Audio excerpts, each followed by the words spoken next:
Je m'appelle Julien, 31 ans, et j'ai parcouru 3000 miles pour le 40e anniversaire de mes parents avec un petit cadeau emballé dans un épais papier doré. Mais avant même que je puisse tirer une chaise à leur table réservée, ma mère, Éléonore, m'a regardé droit dans les yeux, son visage glacial, et a annoncé « Nous ne t'avons pas invité. Ton frère Émile a tout organisé. » Puis mon père, Raymond, ne m'a même pas regardé. Il a simplement tendu la main, a poussé négligemment mon cadeau du bord de la table et a murmuré « Nous ne voulons rien de bon marché venant de toi. » La boîte a heurté le parquet avec un bruit sourd. La salle à manger entière est devenue d'un silence de mort. Avant de vous raconter l'incroyable vérité sur ce qu'il y avait réellement à l'intérieur de cette boîte, et la panique absolue qui les a saisis lorsqu'ils ont finalement réalisé ce qu'ils avaient jeté, faites-moi une petite faveur. Dites-moi d'où vous regardez dans les commentaires ci-dessous. Prenez un verre d'eau chaude, asseyez-vous et écoutez-moi raconter toute l'histoire. Je n'ai pas crié. Je n'ai pas fait une scène énorme. Je me suis calmement penché, j'ai ramassé la boîte dorée et je suis sorti directement du restaurant. Mais pour comprendre pourquoi ce moment précis m'a brisé, et pourquoi cette boîte spécifique était le test ultime pour ma famille, vous devez savoir comment nous sommes arrivés à cette table en premier lieu. Cela n'a pas commencé par un dîner d'anniversaire. Cela a commencé il y a des années, quand j'ai réalisé pour la première fois que je n'étais pas un fils pour eux. J'étais juste un compte bancaire. Le vol de Denver, Colorado à Columbus, Ohio a duré exactement 3h12. Je le sais parce que j'ai passé chaque minute à fixer la boîte emballée d'or, posée rigidement sur mes genoux. Je n'ai pas lu. Je n'ai pas dormi. J'ai simplement tracé les bords nettement pliés du papier cadeau avec mon pouce, sentant le poids lourd des documents cachés à l'intérieur. Lorsque l'avion a finalement atterri, mon estomac s'est noué en un nœud familier et douloureux. J'ai traversé le terminal, contourné la récupération des bagages puisque je n'avais qu'un bagage à main, et je suis allé directement au comptoir de location de voitures. On m'a remis les clés d'une petite berline grise sans prétention. Alors que je quittais le parking de l'aéroport et que je m'engageais sur l'Interstate 70, en direction de l'Est, le paysage a rapidement changé. Les sommets déchiquetés et imposants des rocheuses auxquelles je m'étais habitué à Denver ont été remplacés par les étendues plates et vertes infinies de l'Ohio. J'ai conduit pendant 1h30.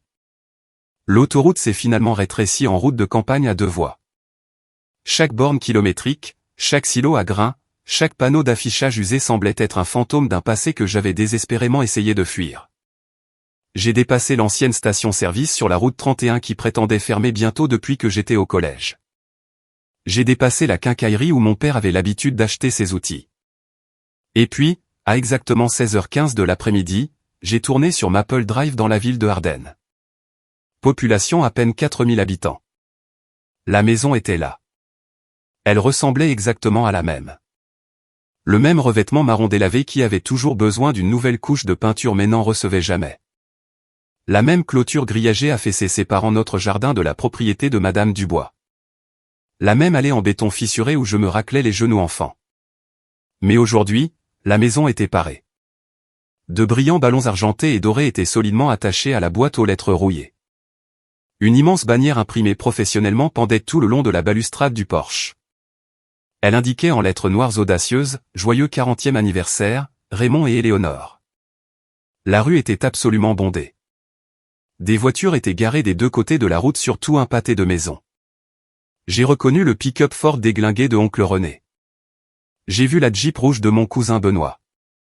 J'ai compté au moins 20 véhicules, ce qui signifiait qu'il devait y avoir 50 ou 60 personnes entassées dans ce modeste salon. Je me suis garé tout au bout du pâté de maison, j'ai coupé le moteur et je suis resté assis dans le silence soudain de la voiture. Mes mains agrippaient le volant si fort que mes phalanges étaient complètement blanches. Je me suis forcé à lâcher prise. J'ai baissé la vitre juste un peu.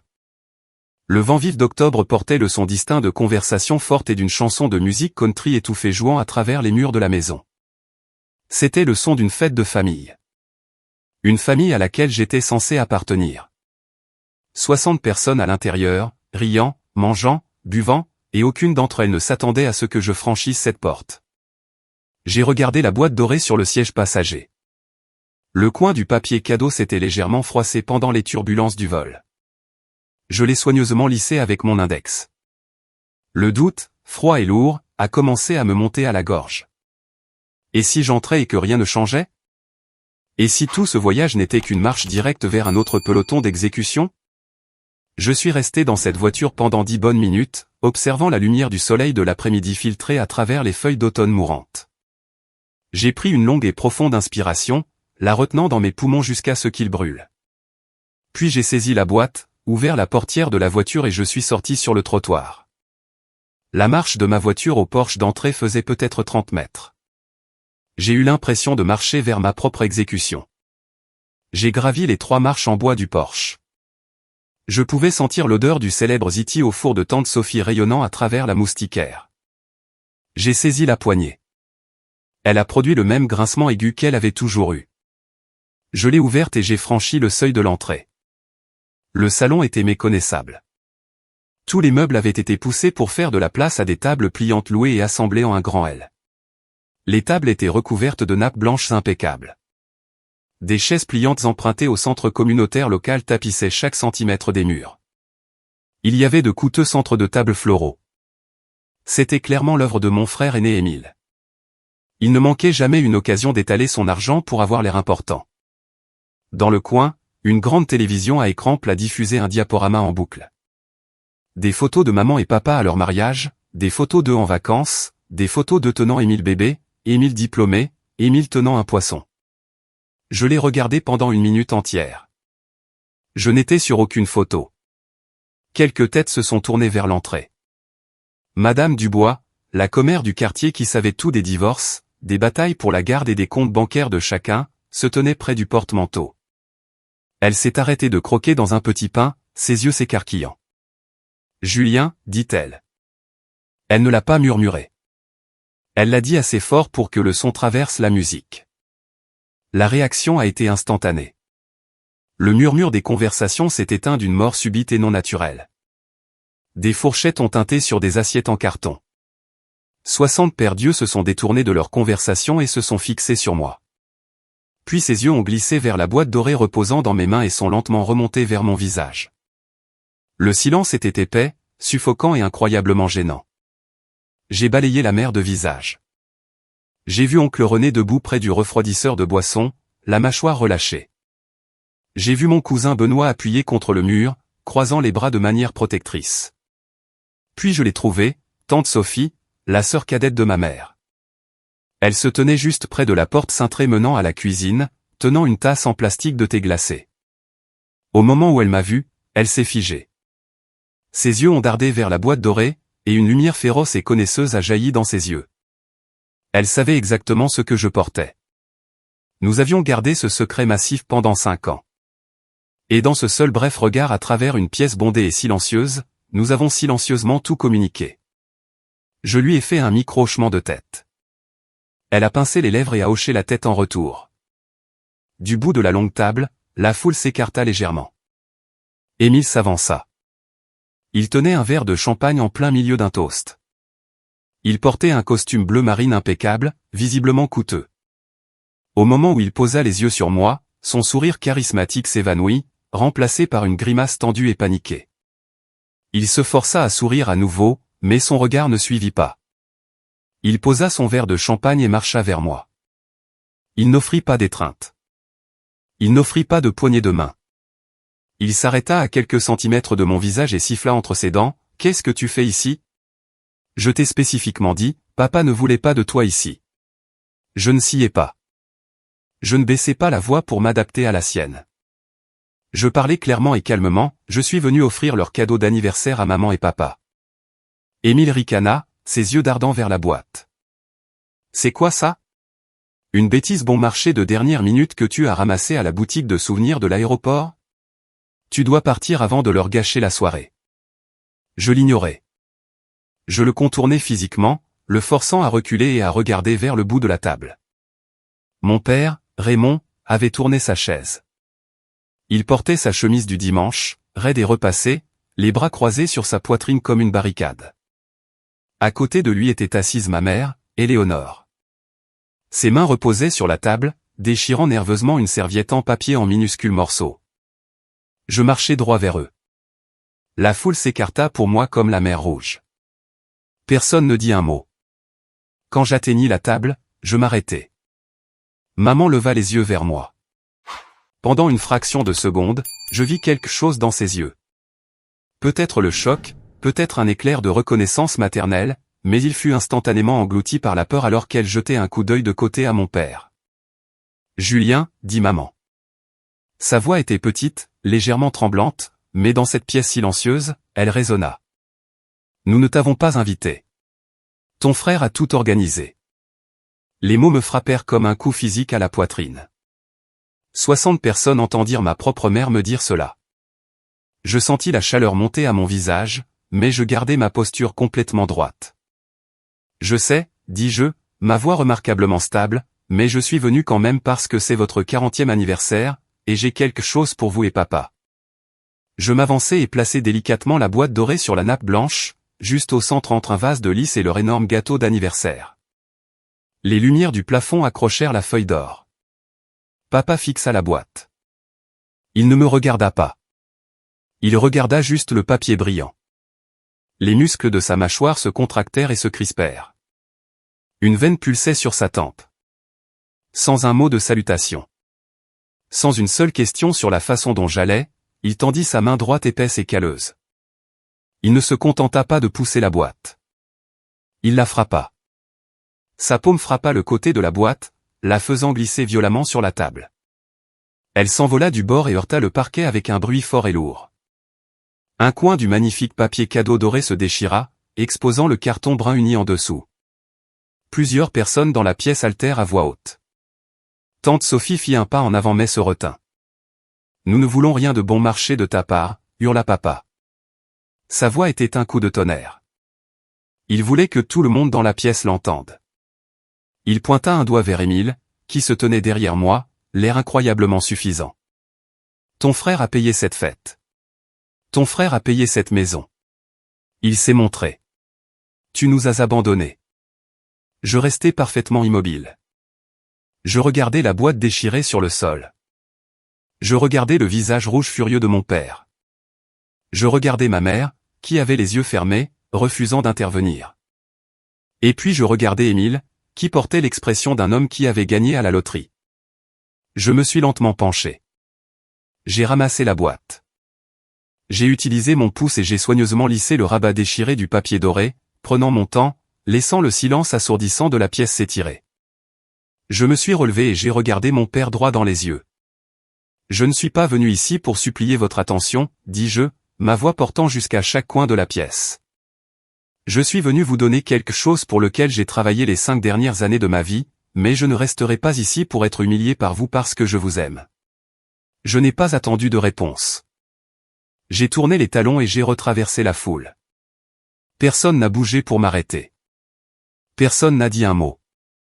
Quand j'ai atteint l'entrée, tante Sophie est sortie de la cuisine.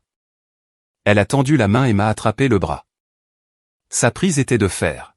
« Laisse-la moi, Julien » a-t-elle murmuré férocement, ses yeux flamboyants d'une fureur protectrice intense.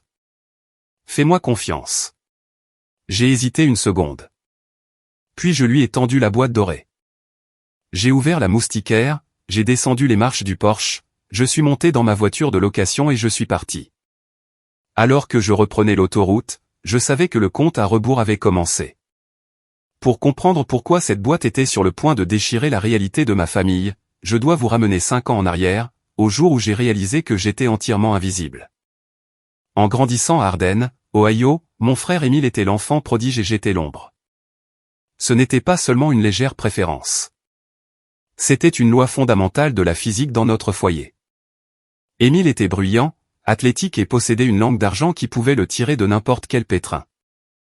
J'étais calme, observateur et je passais mon temps à dessiner des plans et à construire des modèles complexes en bois de balsa dans ma chambre. Je me souviens d'un mardi soir précis quand j'avais 14 ans. Je venais de remporter la première place à un concours d'architecture de l'État pour lycéens. J'étais incroyablement fier. J'ai apporté le ruban bleu et le certificat à la table du dîner, les plaçant soigneusement à côté de mon assiette. Papa est entré de son travail de plombier, couvert de terre et de graisse.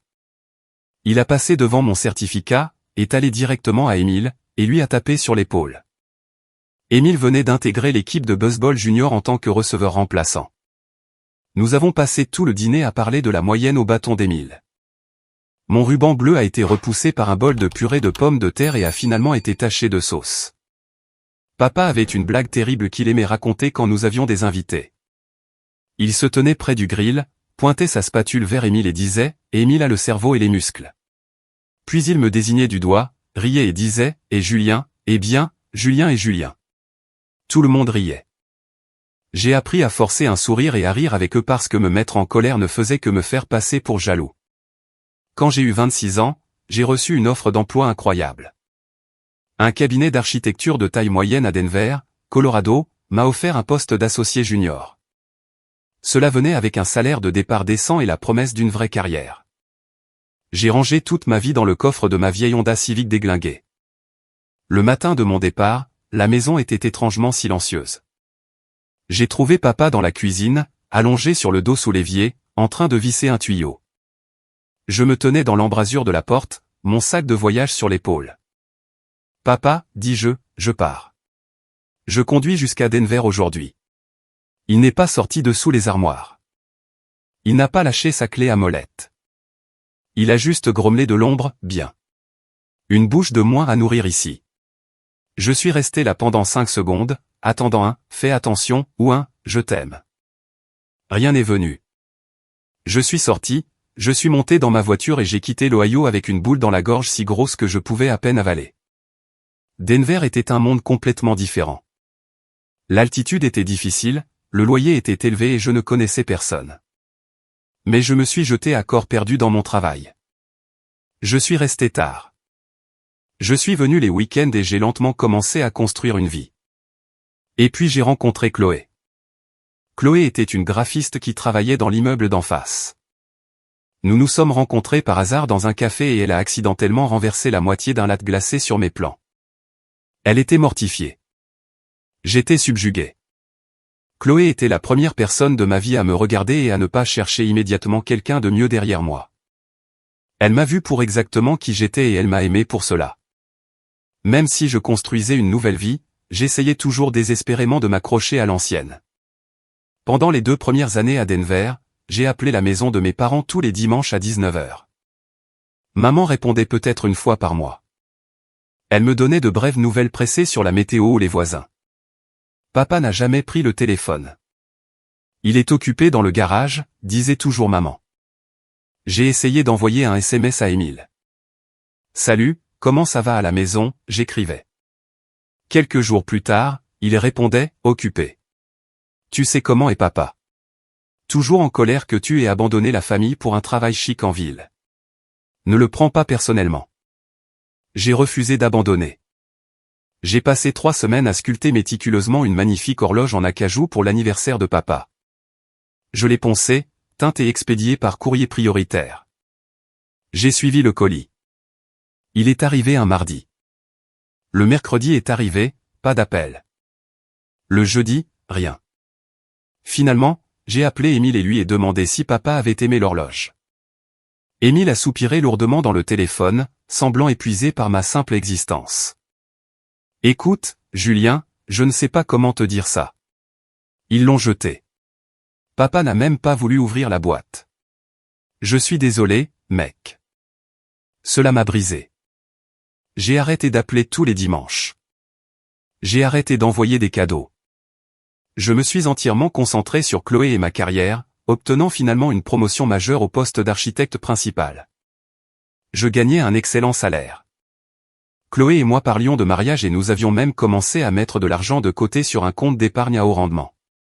Le début d'un futur fonds universitaire pour les enfants que nous voulions avoir. J'étais heureux. Puis, par une nuit de mars glaciale il y a 5 ans, mon téléphone a sonné. L'identification de l'appelant affichait « Tante Sophie ». J'ai répondu en m'attendant à de petites conversations. « Julien », a dit Sophie. Sa voix tremblait, serrée par la panique. Je ne savais pas qui d'autre appeler. Je dois te dire quelque chose et tu ne peux pas le dire à tes parents. Je t'écoute. Qu'est-ce que c'est? Ils sont malades, ai-je demandé, mon rythme cardiaque s'accélérant. C'est la maison, a dit Sophie. Le dos de ton père le fait souffrir. Il a manqué beaucoup de travail cet hiver. Julien, ils ont 3 mois de retard sur le prêt immobilier. La banque vient d'envoyer un avis final de saisie. S'ils ne se rattrapent pas immédiatement, ils vont perdre la maison d'ici la fin de l'été. Les mots m'ont frappé comme un poids physique. La maison sur Maple Drive était tout pour mon père. C'était sa fierté. S'il la perdait, la honte le tuerait littéralement. La pensée de mes parents emballant leur vie dans des cartons, faisant face au regard de pitié de Madame Dubois et du reste de la ville, me pesait autant et me dévastait autant que de planifier des funérailles. Émile est au courant, ai-je demandé, agrippant fermement le téléphone. Il habite à 20 minutes de là. Émile est au courant, a dit Sophie amèrement. Il leur a dit il y a un mois qu'il s'en occuperait. Il a promis à ton père qu'il avait l'argent. Mais Julien, j'ai vérifié le courrier aujourd'hui pendant que ta mère était au travail. J'ai vu l'avis final. Émile n'a pas payé un seul centime. Et ton père est trop fier pour lui en parler. J'ai raccroché et je suis resté assis dans le salon sombre de mon appartement pendant des heures. Chloé est sortie de la chambre, a vu mon visage et s'est assise à côté de moi. J'ai tout expliqué. Je lui ai parlé de la promesse vide d'Émile, de la saisie imminente et de la terrifiante réalité que mes parents allaient être sans abri. Le lendemain matin, avant même le lever du soleil, j'ai pris une décision. J'ai appelé la première banque nationale à Ardennes. Dès qu'ils ont ouvert, j'ai demandé à parler au directeur de l'agence, un homme nommé David Lefebvre. Monsieur Lefebvre, mon nom est Julien Dubois. Mes parents, Raymond et Éléonore Dubois, ont un prêt hypothécaire dans votre agence.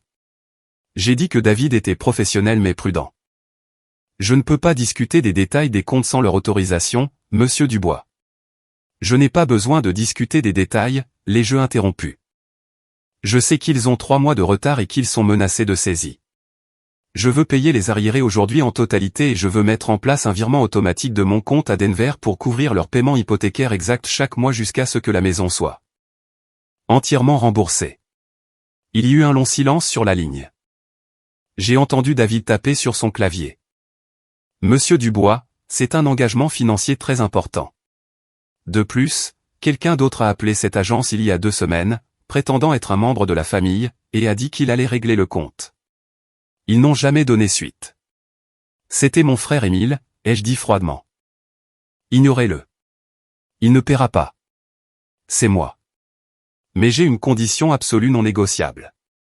David, cela doit être complètement anonyme. Vous ne pouvez pas dire à mes parents que l'argent vient de moi. Vous ne pouvez pas le dire à mon frère. Si quelqu'un demande, vous leur dites que les paiements sont effectués par un bienfaiteur anonyme via une fiducie. Compris. David a soupiré.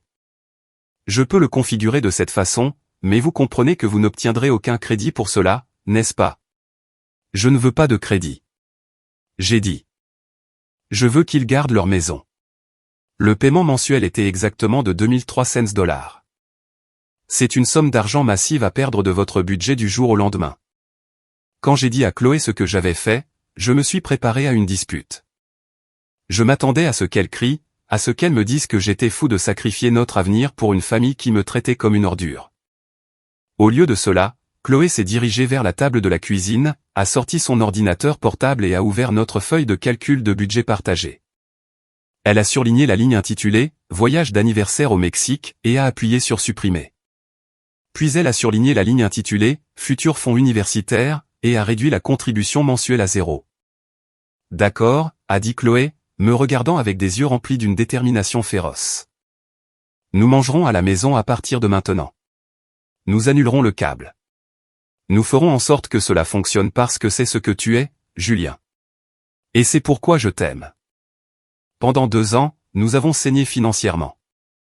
Chaque mois, 2300 $ disparaissaient de mon compte courant. J'ai conduit ma voiture jusqu'à ce que les pneus soient complètement lisses avant de les remplacer. Nous avons fait nos courses dans des supermarchés discount, coupant des coupons comme si nos vies en dépendaient. Mais chaque mois, je me connectais au portail de la première banque nationale et je regardais le solde principal du prêt hypothécaire de mes parents baisser de plus en plus. Les avis de saisie ont cessé. La maison était sauvée. Mes parents n'ont jamais appelé pour me remercier parce qu'ils ne savaient pas que c'était moi. J'ai trouvé la paix dans le silence jusqu'à Thanksgiving 2 ans plus tard. Tante Sophie m'a appelé le lendemain de Thanksgiving. J'ai répondu au téléphone en m'attendant à entendre parler de la dinde ou de l'état des cousins. Au lieu de cela, La voix de Sophie tremblait d'une rage pure et non adultérée. « Julien, tu dois t'asseoir, dit-elle. Qu'est-ce qui s'est passé ? Papa va bien, ai-je demandé. Physiquement, il va bien. Moralement. Cette famille est en faillite, cracha Sophie. Émile s'est levé au milieu du dîner de Thanksgiving hier. Il a tapé son verre avec une fourchette pour attirer l'attention de tout le monde. Et puis il a regardé ton père et a annoncé qu'il avait secrètement payé le prêt immobilier pendant les 2 dernières années pour sauver la maison. Mon cerveau a court-circuité. Il a fait quoi? Il a menti, Julien. Il s'est attribué le crédit. Il a dit à tout le monde que son entreprise allait très bien et qu'il voulait redonner à la famille. Ton père a littéralement pleuré. Il s'est levé, a serré Émile dans ses bras devant 40 personnes et l'a appelé le sauveur de la famille. Il a dit qu'Émile était le seul fils qui se souciait réellement de sa chair et de son sang. Je sentis le sang se retirer de mon visage. Mes mains commencèrent à trembler. Je sacrifiais mon propre avenir, ma propre tranquillité d'esprit, me serrant la ceinture de moi en moi, et mon frère portait mon sacrifice comme une couronne. J'ai serré le bord du comptoir de la cuisine si fort que mes phalanges ont craqué. Je voulais crier. Je voulais acheter un billet d'avion, voler vers l'Ohio, traîner Émile hors de cette Porsche par son col coûteux et lui faire cracher la vérité au milieu de Maple Drive. Je voulais appeler mon père et lui envoyer les relevés bancaires sur le champ. Dis-leur, supplia tante Sophie. Laisse-moi leur dire, Julien. Je le ruinerai. J'ai fermé les yeux. J'ai imaginé le visage de mon père s'il découvrait que son fils prodigue était un escroc. Cela le briserait. Cela détruirait entièrement la famille. Et pire encore, si la fierté de papa était blessée, il pourrait refuser d'accepter mon argent de la banque par pure obstination. La maison retournerait en saisie. Non, dis-je, ma voix se brisant. Ne dis pas un mot, Sophie. Julien, tu ne peux pas le laisser s'en tirer comme ça. Tant que la maison est en sécurité, peu importe qui en reçoit le crédit, ai-je menti. J'ai raccroché, j'ai glissé le long des armoires de la cuisine et je me suis assis sur le sol en linoléum, la tête entre les mains. Pendant 3 ans de plus, j'ai enduré. J'ai payé les 2300 $ chaque mois. J'ai regardé de loin, à travers les mises à jour furieuses de tante Sophie, Émile consolidait son rôle de riche et bienveillant patriarche de la famille. Il organisait des fêtes somptueuses chez mes parents. Il dictait qui était invité aux fêtes et qui ne l'était pas, et je n'étais jamais invité. Finalement, 5 ans et 60 paiements plus tard, le solde atteignit 0. Le dernier virement fut effectué. Montant total payé, 137 412 $. La maison appartenait entièrement à Raymond et Éléonore Dubois. Je sentis un poids énorme se soulever de mes épaules. J'ai emmené Chloé au plus beau steakhouse de Denver pour fêter ça. Je pensais que le cauchemar était enfin terminé. Je pensais que je pouvais simplement partir et vivre ma vie en paix. 2 semaines plus tard, j'ai ouvert Facebook. Tout en haut de mon fil d'actualité, il y avait une publication d'Émile. C'était une invitation numérique accompagnée d'un graphisme professionnel célébrant 40 ans de véritable amour. Rejoignez-nous pour la fête du 40e anniversaire de maman et papa. Organisée par Émile Dubois. Famille seulement. La publication avait des centaines de j'aime. Oncle René a commenté, j'ai hâte de célébrer le meilleur couple que je connaisse. Mon cousin Benoît a commenté, j'apporte le bon whisky pour celle-ci. J'ai parcouru les commentaires. Aucune mention de moi, pas un seul message dans ma boîte de réception. Ils organisaient une grande fête sous le toit que j'avais passé les 5 dernières années de ma vie à payer à la sueur de mon front. Et ils n'avaient même pas la décence de m'inviter. Quelque chose en moi a finalement craqué. Le Julien tranquille, docile et invisible est mort là, sur le canapé. J'ai pris mon téléphone et j'ai composé le numéro d'Émile. Oui, a-t-il répondu, l'air distrait. Émile, c'est Julien. J'ai vu la publication Facebook sur la fête d'anniversaire. Quand est-ce que ça commence? J'ai besoin de savoir quand réserver mon vol. Le silence sur la ligne était assourdissant. Je pouvais pratiquement entendre son cerveau se débattre pour trouver un mensonge. Écoute, mec, a balbutié Émile, sa voix prenant ce ton faussement condescendant. Je ne pensais pas que tu voudrais venir. Tu détestes voler, n'est-ce pas? Je ne déteste pas voler. À quelle heure est la fête? Émile a soupiré lourdement. Écoute, Julien, papa m'a spécifiquement demandé de ne pas t'inviter. Il a dit qu'il ne voulait pas de drame ou de gêne pour gâcher leur journée spéciale. Tu sais ce qu'il pense de ton départ. Vraiment, dis-je, ma voix froide comme la glace. Papa a dit ça. Ou l'as-tu décidé pour lui pour protéger ta propre image? Je protège cette famille, a claqué Émile, sa façade se brisant. Tu n'es pas venu depuis des années. Tu ne peux pas simplement revenir ici et rendre maman et papa mal à l'aise. Reste à Denver, Julien. Reste loin. Je serai là, dis-je, et j'ai raccroché. J'ai immédiatement appelé David Lefebvre à la Première Banque Nationale.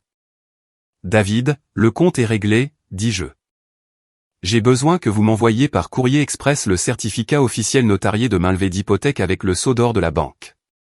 Et j'ai besoin d'un grand livre imprimé de tous les 60 paiements. Je veux que mon nom, mon numéro de routage et les dates exactes soient clairement visibles sur chaque page. Je le ferai envoyer par courrier express aujourd'hui, Monsieur Dubois, a dit David. Quand l'épais colis en carton est arrivé, je me suis assis à ma table de salle à manger. J'ai sorti les documents officiels impeccables, 60 pages prouvant exactement qui avait sauvé cette famille. Puis j'ai pris un stylo et j'ai écrit une lettre à mes parents. Cela m'a pris 4 brouillons. J'ai déchiré les 3 premiers parce qu'ils étaient trop en colère, trop amers. Le brouillon final était simple, honnête et dévastateur. J'ai placé la lettre sur le dessus des relevés bancaires, les ai mis dans une boîte solide et les emballés dans du papier doré. Le lendemain matin, Chloé m'a conduit à l'aéroport. Alors que je prenais mon sac, elle m'a serré fort dans ses bras. « Tu as survécu 5 ans en étant la personne la plus mature », a-t-elle murmuré à mon oreille. « Aujourd'hui, tu laisses la vérité parler. Je t'aime. » Je suis monté dans l'avion avec la boîte dorée sur mes genoux, prêt à larguer une bombe sur la fiction que mon frère avait construite. J'étais déjà à 5 miles de l'autoroute, serrant le volant de ma voiture de location si fort que mes mains étaient à la limite de la crampe. Quand la bombe a finalement explosé à la maison sur Maple Drive, je n'ai pas pu voir l'explosion de mes propres yeux. Je n'ai pas pu regarder l'onde de choc se propager dans ce salon bondé. Mais tante Sophie m'a appelé le lendemain matin. Elle m'a fait un compte rendu si vif, si brutalement détaillé que j'ai l'impression d'être resté là, dans le coin, à regarder le tout se dérouler. Au moment où la lourde porte d'entrée en bois s'est refermée derrière moi, le silence suffocant de cette pièce a éclaté. Émile, toujours le showman, a immédiatement essayé de reprendre le contrôle du récit. Il a claqué des mains, a affiché son sourire charismatique caractéristique sur son visage et a laissé échapper un rire fort et forcé. Eh bien, c'était incroyablement gênant, a annoncé Émile à la foule, secouant la tête comme s'il était victime d'un terrible désagrément. Je m'excuse pour la petite sortie dramatique de mon frère. Il a toujours eu une rancune tenace. Mais ne laissons pas sa crise gâcher la soirée spéciale de maman et papa. Qui veut couper ce gâteau énorme? Quelques personnes ont murmuré poliment. Mon cousin Benoît a déplacé son poids d'un pied à l'autre, l'air mal à l'aise. Personne n'a fait le moindre geste vers la table des desserts. Tante Sophie n'a pas bougé non plus. Elle se tenait parfaitement immobile près de l'entrée, tenant ma boîte dorée déchirée dans ses 2 mains. Elle m'a dit plus tard qu'elle avait l'impression de tenir une grenade dégoupillée et qu'elle attendait le moment absolument parfait pour dégoupiller. Elle a regardé Émile, qui transpirait à travers son coûteux costume bleu marine. Puis elle a regardé mon père, qui avait toujours le visage rouge, respirant difficilement, fixant le vide sur le parquet où il avait poussé mon cadeau. Sophie a pris une profonde inspiration, a redressé ses épaules et a marché lentement vers le centre de l'énorme arrangement en L des tables pliantes. Chaque œil dans la pièce l'a suivi. Avant que quiconque ne touche une seule part de ce gâteau, a dit Sophie. Sa voix n'était pas un cri, mais elle était si perçante et autoritaire qu'elle a tranché la tension persistante comme une lame d'acier. Il y a quelque chose que chaque personne dans cette pièce doit voir tout de suite. La tête de papa s'est relevée brusquement, ses yeux se sont plissés. Sophie, laisse tomber. Mets cette poubelle à la corbeille et ne t'occupe pas des affaires de famille. Je m'en suis tenu à l'écart pendant 5 longues années, Raymond, a rétorqué Sophie, sa voix montant en volume. J'ai mordu ma langue jusqu'à ce qu'elle saigne.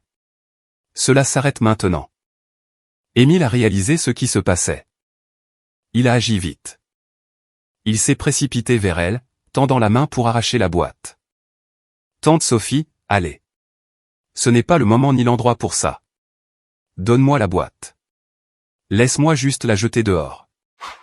Ne me touche pas, Émile, a averti Sophie. Ses yeux ont lancé des éclairs d'une fureur maternelle qui a fait Émile reculer physiquement. Il s'est figé sur place, sa main suspendue en l'air. Sophie a claqué la boîte dorée au même endroit exact sur la nappe blanche où papa l'avait poussée 2 minutes plus tôt. Elle n'a pas pris la peine d'essayer de sauver le papier cadeau. Elle a plongé ses doigts et a déchiré le reste de la feuille d'or, la jetant sur le sol. Elle a exposé l'épais et lourd colis en carton portant le logo de la Première Banque Nationale. Elle a sorti ma lettre manuscrite et l'a mise de côté un instant. Puis elle a tendu la main dans l'enveloppe et a sorti le certificat officiel impeccable de mainlevée d'hypothèque. Elle a délibérément fouillé dans son sac à main, a sorti ses lunettes de lecture et les a glissées sur son nez. Elle a pris son temps. Elle voulait qu'il transpire. Voyons quel camelote bon marché Julien a parcouru 3000 miles pour vous apporter, dit Sophie à voix haute, s'assurant que sa voix portait jusqu'aux personnes debout près de la cuisine. Elle a tenu le certificat en hauteur pour que les gens au premier rang puissent clairement voir le sceau de banque en or épais embossé, captant la lumière. Puis elle a lu le document à haute voix. Certificat officiel de mainlevée d'hypothèque pour la propriété située au 1427 Maple Drive, Ardennes, Ohio. Entièrement payé et clôturé au 14 septembre. Elle s'est arrêtée, baissant le papier juste assez pour regarder directement dans les yeux de mon père. Montant total payé pour éviter la saisie bancaire, 137 412 $. La pièce est devenue complètement, terrifiante, silencieuse. C'était le genre de silence absolu que l'on expérimente qu'à des funérailles. La mâchoire de papa s'est physiquement abaissée. Il a regardé le morceau de papier dans la main de Sophie. Puis il a regardé Émile et ensuite Sophie. « De quoi diable parlez-vous » a exigé papa, sa voix tremblante de confusion. Émile a tout payé. Émile a sauvé cette maison. Il nous l'a dit. Vraiment, a défié Sophie.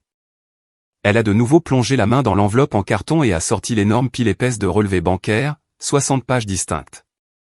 Elle a claqué toute la pile sur la table avec un bruit fort. Ce sont les relevés de transactions certifiés de la banque. Des virements directs provenant d'un compte courant à Denver, Colorado. Exactement 2300 $ chaque mois pendant 60 mois consécutifs. Elle a pris les 5 premières pages du grand livre, a marché vers mon père et les a violemment poussées contre sa poitrine. Il a tâtonné et les a saisies. Ses grandes mains calleuses ont commencé à trembler violemment. Regardez le nom sur le compte, Raymond, a ordonné Sophie, pointant un doigt rigide vers le papier. Lisez-le. Papa a fixé la première feuille. Ses lèvres ont bougé sans son alors qu'il lisait l'impression en gras. Julien Dubois. Il a tourné la 2e page, Julien Dubois. Il a tourné la 3e, Julien Dubois. Encore et encore, ligne par ligne, mois par mois, année par année, la preuve indéniable de mon existence et de mon sacrifice le fixait droit dans les yeux. Sophie s'est détournée de lui et a fait face au reste de la pièce bondée. Elle a commencé à détacher des pages des relevés bancaires et à les distribuer à quiconque se trouvait assez près pour en prendre une. Elle a donné une page à oncle René. Elle a enfoncé une page dans les mains de mon cousin Benoît. Elle a même donné une page à Madame Dubois, qui l'a saisie comme si c'était le billet de loterie gagnant. 5 ans, a annoncé Sophie à la pièce, s'assurant que chaque personne entendait la vérité. Julien a vécu dans un minuscule appartement. Il a annulé ses vacances. Il a vidé son propre salaire. Il a complètement vidé son futur fonds universitaire pour payer tranquillement la dette écrasante de cette maison. Il l'a fait pour que son père ne perde pas sa fierté. Il l'a fait de manière complètement anonyme, ne demandant absolument rien en retour. Oncle René a lentement levé les yeux du grand livre bancaire qu'il tenait. Son visage était sombre de colère. Il s'est tourné lentement et a regardé droit Émile. Émile, a dit oncle René, sa voix épaisse d'une rage dangereuse et silencieuse. Tu m'as regardé droit dans les yeux à la table du dîner de Thanksgiving il y a 2 ans, et tu m'as juré que tu écrivais des chèques à la banque. Le visage d'Émile était entièrement vidé de couleur. Il ressemblait à un animal acculé. Il a fait un pas maladroit en arrière, heurtant durement sa hanche contre une chaise pliante en métal. J'ai aidé, a-t-il balbutié, sa langue d'argent le trahissant enfin. J'ai contribué d'autres manières, oncle René. J'ai géré les affaires juridiques. J'ai géré la planification successorale pour protéger les actifs familiaux. Je leur ai donné des conseils financiers. Tu n'as pas payé un seul centime pour le toit au-dessus de la tête de tes propres parents. A crié Sophie, sa voix résonnant sur les murs. David Lefebvre de l'agence me l'a tout confirmé. Tu as promis à ton père que tu paierais les arriérés, puis tu es parti et tu les as laissés faire face à la saisie. Julien est intervenu de 3000 miles de distance pour les sauver d'être jetés à la rue. Papa a lentement abaissé les papiers. La colère avait complètement disparu de son visage, remplacé par un regard de dévastation pure et non adultéré. C'était le regard d'un vieil homme voyant toute la fondation de sa réalité s'effriter en poussière. Tu m'as menti, a chuchoté papa, sa voix brisée. Tu m'as laissé me lever devant toute cette famille et te traiter de sauveur. Tu es resté là et tu as souri pendant que je traitais ton frère comme de la pure saleté. Tu m'as laissé jeter son cadeau par terre. Émile a ouvert la bouche, essayant désespérément de former une phrase, mais rien n'est sorti. Il a regardé autour de la pièce, cherchant un seul visage amical. Les voisins et les cousins qui applaudissaient son toast au champagne il y a 10 minutes le regardaient maintenant avec un pur dégoût. Madame Dubois a même fait un pas physique en arrière, serrant son cardigan autour de ses épaules. Mon cousin Benoît a secoué la tête avec un air d'incrédulité absolue. Puis Monsieur Laurent a pris la parole. C'est notre voisin de 70 ans, un mécanicien à la retraite qui a vécu de l'autre côté de la rue avant même ma naissance. Il s'est lourdement appuyé sur sa canne en bois, s'écartant de la foule, et a regardé directement mon père. Raymond, dit Monsieur Laurent, sa voix éraillée et lente, portant le poids de décennies d'observation. Tu viens de jeter le seul fils qui se souciait réellement de toi. Au moment où Monsieur Laurent a prononcé ces mots, le peu de combativité qui restait à Émile s'est complètement évaporé. Il ne pouvait pas supporter les regards lourds et jugeurs de 60 personnes. Il ne pouvait pas supporter la réalité d'être publiquement exposé comme un imposteur. Sans dire un autre mot à maman, sans offrir une seule excuse à papa, Émile a attrapé ses clés de voiture sur la table d'appoint, s'est frayé un chemin rudement à travers la foule et s'est enfui par la porte de derrière. Quelques secondes plus tard, tout le monde dans le salon a entendu le rugissement agressif du moteur de sa précieuse Porsche noire démarrer. Nous avons entendu les pneus crisser violemment sur l'asphalte alors qu'il s'éloignait de la maison à toute vitesse, fuyant la scène de son propre crime. Il n'est pas resté pour faire face aux conséquences. Il s'est simplement enfui comme un lâche. À l'intérieur de la maison, la fête d'anniversaire était complètement morte. L'atmosphère de célébration avait été aspirée de la pièce, remplacée par une lourde couverture de chagrin et d'embarras. Les invités ont commencé à ramasser leurs manteaux, leurs sacs à main et leurs plats couverts dans un silence gêné et feutré. Personne ne voulait établir de contact visuel avec papa. Ils ont murmuré des excuses discrètes et inconfortables à maman, évitant de regarder les relevés bancaires éparpillés sur les tables et se sont rapidement éclipsés par la porte d'entrée. En 20 minutes, une maison qui avait été remplie de 60 personnes riant et célébrant était entièrement vide, à l'exception de maman, papa, tante Sophie et oncle René. Le silence dans la pièce était assourdissant. La musique country festive avait été éteinte. Le seul son était le bourdonnement du réfrigérateur dans la cuisine. Maman était assise, effondrée sur sa chaise pliante en métal. Elle avait le visage profondément enfoui dans ses mains, ses épaules tremblant alors qu'elle sanglotait de manière incontrôlable. Papa était figé, parfaitement immobile, debout au-dessus de la table, fixant le vide le papier doré déchiré reposant sur le parquet. Oncle René, un contremaître du bâtiment pragmatique qui ne mâche pas ses mots pour personne, s'est lentement approché de papa. Il a posé une main lourde sur l'épaule de papa. Raymond, a dit oncle René fermement, forçant papa à lever les yeux. Si Émile t'a menti droit dans les yeux à la table de Thanksgiving pendant 5 années entières, sur quoi d'autre ce garçon t'a-t-il menti? Papa a cligné des yeux, sortant de sa misérable transe. Il a regardé oncle René, ses yeux injectés de sang. Qu'est-ce que tu veux dire, René? L'avocat, a dit oncle René, croisant les bras. La fantaisie de la planification successorale sur laquelle il a insisté, les comptes bancaires joints. Tu lui as donné un accès complet et illimité à toutes tes finances parce que tu croyais honnêtement qu'il te sauvait la mise face à la banque. Où va réellement ton argent, Raymond? Le visage de papa est passé du pâle au gris cendre maladif. La panique a inondé ses yeux. Il a trébuché loin de la table, courant pratiquement vers le vieux, lourd bureau en chêne dans le coin du salon. Il a déverrouillé le tiroir du bas avec des mains tremblantes et a sorti une épaisse pile de dossiers financiers que Émile avait généreusement organisés pour eux. Oncle René s'est tenu juste au-dessus de son épaule, agissant comme témoin alors qu'ils fouillaient frénétiquement dans les piles de papier. Il leur a fallu moins de 10 minutes pour trouver la preuve irréfutable. C'était un contrat de prêt automobile standard pour un véhicule de luxe, spécifiquement la toute nouvelle Porsche noire de G qu'Émile exhibait en ville depuis 2 ans. Émile n'avait pas acheté cette voiture avec les bénéfices de son entreprise soi-disant florissante. Il n'avait pas d'entreprise florissante du tout. Il avait acheté cette voiture exorbitante en contractant un prêt massif à taux d'intérêt élevé et en le liant directement au compte d'épargne commun de mes parents. Parce que mes parents croyaient qu'ils n'avaient plus de paiement hypothécaire mensuel. Ils avaient fidèlement accumulé une épargne retraite décente au cours des 5 dernières années. Émile, agissant en tant que leur gestionnaire financier, avait lentement, méthodiquement, vidé ce compte d'épargne pour payer son prêt de voiture de luxe, ses costumes sur mesure et ses dîners somptueux.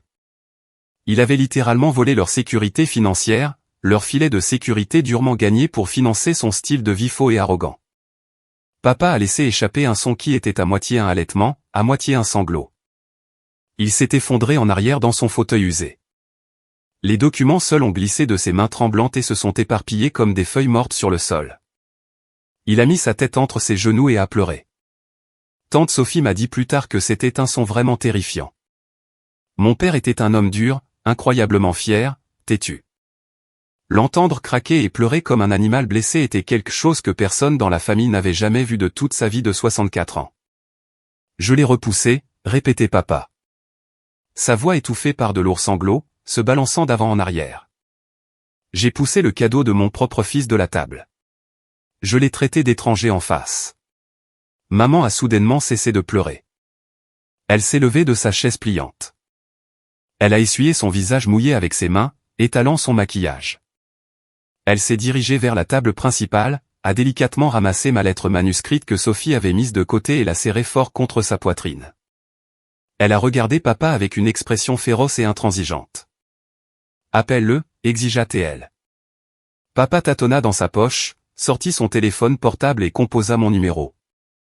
J'étais assis seul dans le terminal bondé de l'aéroport de Columbus, fixant le tableau des départs, attendant mon vol de nuit pour Denver. Mon téléphone vibra dans ma poche. Je le sortis et regardai l'écran. L'identification de l'appelant affichait « Papa ». Je fixai ce nom lumineux pendant un long moment. Mon pouce plana au-dessus du bouton vert d'acceptation. Puis je déplaçai lentement mon pouce et appuyai sur le bouton rouge d'ignorance. Il rappela. Je l'ignorai à nouveau. Il appela 5 fois, 10 fois de suite. Je laissai tous ces appels aller directement à la messagerie vocale. J'étais trop épuisé émotionnellement, trop drainé pour écouter les excuses ou les justifications frénétiques qu'il essayait de raccommoder. Je suis monté dans mon avion, j'ai mis mon téléphone en mode avion, j'ai fermé le store de la fenêtre et je suis rentré chez moi dans l'obscurité totale. De retour en Ohio, papa posa son téléphone sur le bureau en chaîne. Il leva les yeux vers maman, les yeux vides. Il ne répond pas au téléphone. Maman n'hésita pas une seule seconde. Alors va chercher les clés du camion, Raymond.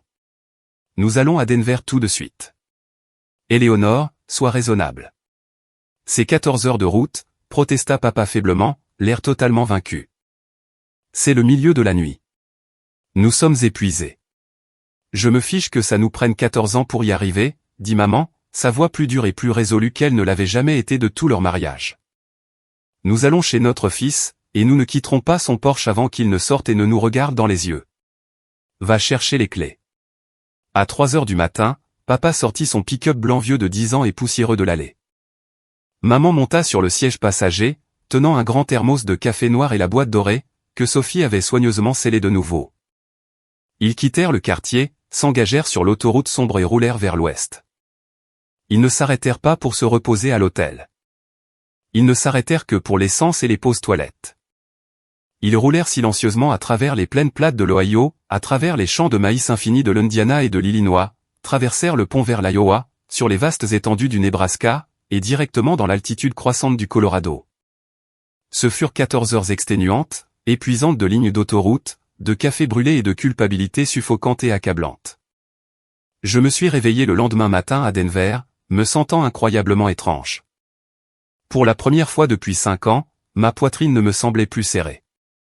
Le secret énorme et laid était enfin révélé. Le lourd fardeau de la survie financière de ma famille, porté en silence absolu, avait disparu. Je suis entré dans ma cuisine, j'ai préparé une nouvelle cafetière, je me suis versé une tasse fumante et je suis sorti sur mon porche. Je me suis assis sur les marches en bois froides, en peignoir, sentant l'air vif et frais de la montagne sur mon visage. Chloé dormait encore profondément à l'intérieur de la maison. Le quartier était parfaitement silencieux, le soleil ne faisant que poindre à l'horizon, peignant le ciel de nuances de rose pâle et d'orange. À exactement 7h15, le calme du matin fut brisé. Un grand véhicule tourna le coin et descendit lentement ma rue résidentielle. C'était un camion recouvert d'une épaisse couche grise de saleté de la route, avec d'innombrables insectes éclaboussés sur la calandre et le pare-brise. J'ai reconnu instantanément les plaques d'immatriculation de l'Ohio. Le camion s'est arrêté et s'est garé à moitié sur mon trottoir, les pneus raclant le béton. Le moteur a cogné bruyamment alors qu'il refroidissait dans l'air du matin. La portière côté conducteur a grincé et mon père est sorti. Il avait l'air absolument terrible. Il portait exactement la même chemise en flanelle qu'il avait portée à la fête d'anniversaire la nuit précédente. Maintenant fortement froissé et taché de café renversé. Ses yeux étaient profondément injectés de sang, cernés de cernes violet foncé. Ses cheveux étaient en désordre. Le trajet de 14 heures avait eu un effet brutal sur lui. Il avait l'air d'avoir vieilli d'une décennie entière en une nuit. Maman est sortie du côté passager. Un instant plus tard, elle semblait tout aussi épuisée, serrant la boîte dorée scotchée contre sa poitrine comme un bouclier. Ils ont marché lentement le long de mon allée en béton et se sont arrêtés juste au bas des marches du porche. 6 mètres d'espace nous séparaient. Je ne me suis pas levé. Je n'ai pas descendu les escaliers pour les embrasser. Je suis juste resté assis, tenant ma tasse de café chaude à deux mains et j'ai attendu qu'il parle. Papa a retiré sa casquette de baseball délavée et l'a écrasée nerveusement dans ses mains. Sa mâchoire s'est contractée d'avant en arrière. Il m'a regardé, vraiment regardé mon visage pour ce qui a semblé être la toute première fois depuis des années. « Julien, dit-il. » Sa voix était complètement rauque, éraillée par l'épuisement et les pleurs. « Je suis tellement désolé. » Je n'ai rien dit.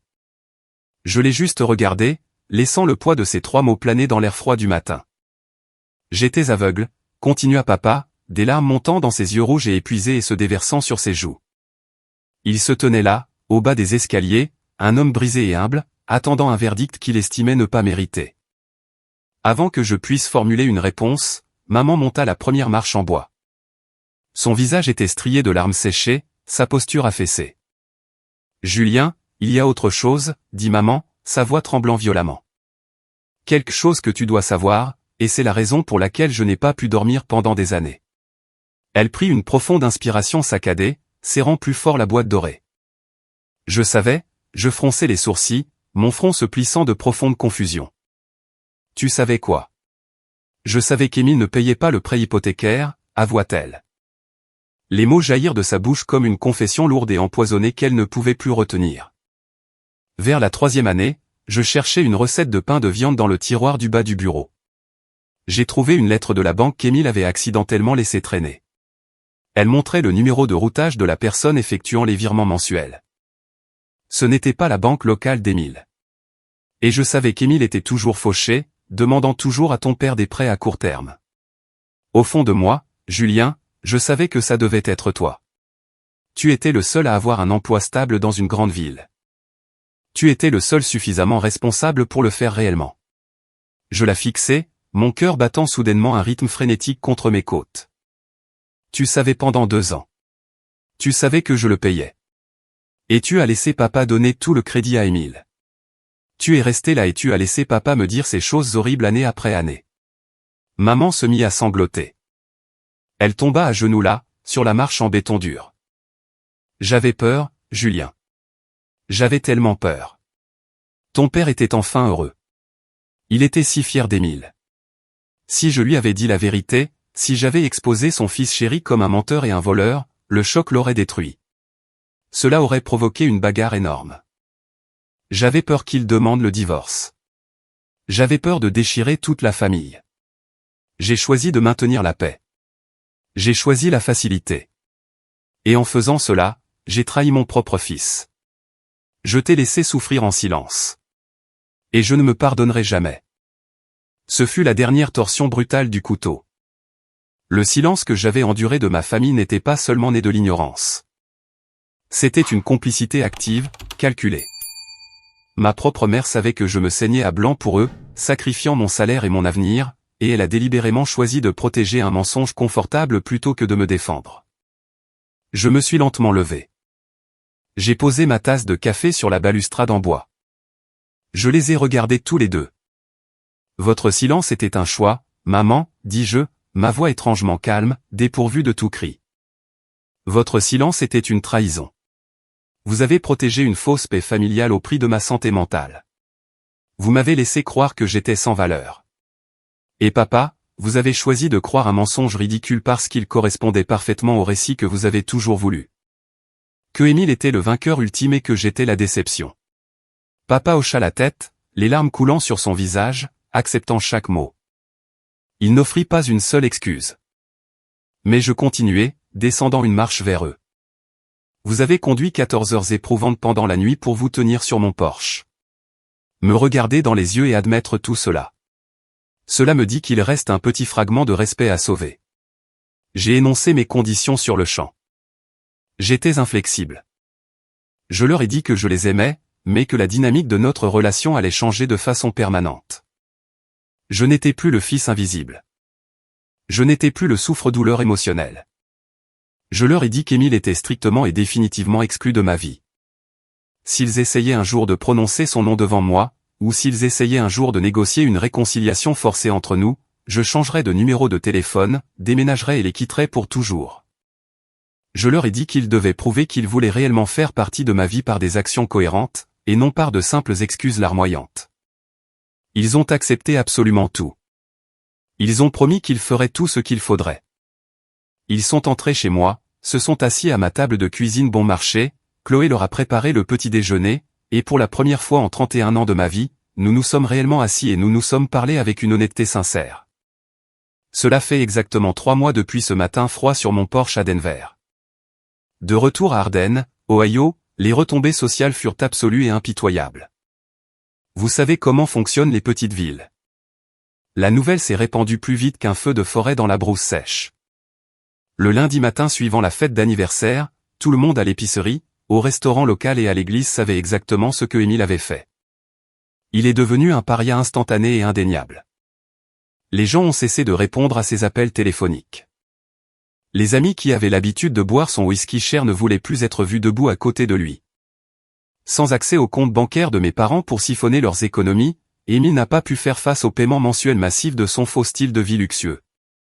La banque a repris la Porsche noire directement de son allée en plein jour. Madame Dubois a naturellement regardé toute l'opération de la dépanneuse avec jubilation depuis sa fenêtre. Aux dernières nouvelles, par le bouche à oreille, Émile a fait ses valises au milieu de la nuit et a déménagé dans un autre état pour échapper à la honte écrasante et aux agressifs créanciers qui le poursuivaient. Je ne lui ai pas adressé un seul mot et je ne le ferai jamais. Papa est allé directement à la première banque nationale la semaine suivante avec oncle René. Ils se sont assis avec David Lefebvre, ont immédiatement retiré le nom d'Émile de chaque compte et ont sécurisé leurs finances. Papa m'a appelé du parking de la banque après coup pour me dire que c'était officiellement fait. Mes parents m'appellent tous les dimanches soirs. Maintenant, à 19 h, sans faute, mon téléphone sonne. Papa est toujours celui qui parle en premier. Il me demande des nouvelles de mes derniers projets au cabinet d'architecture. Il me demande comment va Chloé. Parfois, nous ne parlons que 10 minutes de la météo ou d'un match de sport, mais l'important est qu'il appelle. Maman envoie des cartes manuscrites par la poste toutes les quelques semaines juste pour dire bonjour. Ils essaient. Ils font vraiment des efforts pour reconstruire la confiance qu'ils ont passé une vie à briser. Le mois dernier, Chloé et moi nous sommes enfin mariés. Nous avons eu une petite cérémonie intime dans les magnifiques montagnes du Colorado. Nous avons utilisé l'argent que nous avions enfin recommencé à économiser pour la payer nous-mêmes. Mes parents sont venus pour le mariage. C'était la première fois que papa prenait un avion commercial de toute sa vie. Lorsque je suis descendu l'allée, j'ai regardé le premier rang. Papa était assis là, portant un costume simple et propre, tenant fermement la main de maman. Il n'était plus le type le plus bruyant de la pièce. Il était calme, humble, et quand je l'ai regardé, il a souri et m'a fait un petit signe de tête profondément respectueux. Je n'ai pas acheté l'amour de mes parents avec cette maison. Je les ai forcés à ouvrir les yeux et à me voir enfin. Parfois, il faut arrêter de crier pour attirer l'attention et laisser ses actions parler assez fort pour briser les illusions confortables que les gens construisent autour de vous. Merci d'être resté et d'avoir écouté mon histoire. Je sais que ce fut un long voyage, mais le partager ici, c'est comme laisser enfin échapper un énorme souffle que j'ai retenu dans ma poitrine pendant 5 ans. J'espère que cela a résonné en vous d'une manière ou d'une autre. Les dynamiques familiales sont rarement simples et parfois, les personnes censées nous protéger sont celles qui nous blessent le plus. Vous êtes-vous déjà retrouvé dans une situation similaire? Avez-vous déjà dû porter un lourd fardeau pour des personnes qui ne l'ont même pas remarqué ou dont quelqu'un d'autre a complètement volé le crédit de votre dur travail? J'aimerais vraiment lire vos histoires dans les commentaires.